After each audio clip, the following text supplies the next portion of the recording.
Hello, I'm Dr. Alveda King, Director of African American Outreach with Priest for Life, and I want to talk to you today about a topic.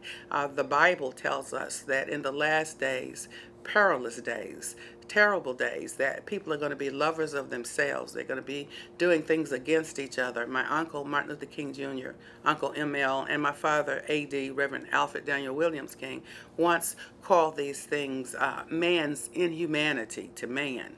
And I almost shudder and don't want to look at the news, because whether it's local news or national news or global news, we're hearing so many reports of violence and things breaking out all over, man's inhumanity to man, whether it be 300 girls being kidnapped in Africa, or a young man taking a gun and knives and his fist and attacking people and killing people in California, and says that he's affiliated with a movie and that perhaps helped him to be a lonely man and a frustrated man. More recently, I saw a news report, and I really am sorry that I saw it, and I won't go into it too much, but a mother was feeding her little child, I think the child's 5 years old, heavy doses of sodium until the child became sick, and it was measured, and she did it. It just, honestly, it just was so devastating. And so you say, well, all of that's so terrible. But then I think about a process that did go on here in America for a long time, saline injections into the womb of a mother, killing a little baby in the womb. And so I thought about the mother, and she's going to be prosecuted for feeding her child sodium salt. But mothers who experience the various other types of abortions in America, those were legal acts. Now, I'm not saying that we should have been punished. As a matter of fact, I'm post-abortive, and you can read my testimony at silentnomoreawareness.org.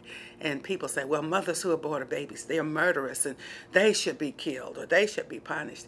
And I would always say, well, I hope it's not retroactive, because I did that. But, you know, I went to the throne of God. I went to the cross of Jesus. I received the counsel and comfort of the Holy Spirit. And you can find out about my experiences there at silentnomoreawareness.org. And I even received healing at Rachel's Vineyard and forgiveness from Jesus. So we do not condemn the mothers who were coerced, tricked, or deceived, or misinformed, or for various reasons thought it was okay to abort a baby. I had a lady, a friend recently, after many years, I've known her for many, many years, and she finally told me, because she and her husband had been believing God for a baby, and they never talked about why it was so difficult for her to conceive. And she finally mentioned to me more recently that she had had 2 abortions.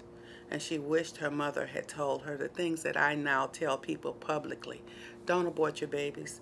You're killing a human being. You could hurt your body. You could suffer forever. I have a friend, Elaine Riddick, who's not post-abortive, but they tried to forcibly sterilize her, and they did. And as a result of that forced sterilization, she was never able to have more children. So we have so many of those types of accounts. And so when I think about all of this, and I think about the news and the random acts of violence and people who are killing, not only by guns, gun control, every time someone shoots somebody, there's a new gun control law. And I say, well, what about the people who stab people? What about the people who choke people? What about the little babies who were legally aborted in the wombs of their mother? So I wonder if these are random acts of violence, or are they all by evil design? There is an enemy. That enemy is the devil. My father, Reverend A.D. King, taught me when I was a young woman that I couldn't hate white people, for example, because I thought white people killed my uncle. He says, no, the devil killed your uncle. White people march with us. White people go to jail with us. White people die with us. And so, ladies, for those of you who have chose to abort a child or children like I did, there is information, there's truth. We need to wake up now and admit that we were wrong. I was anyway. You might not want to say you were, but I was wrong. I regret my abortions.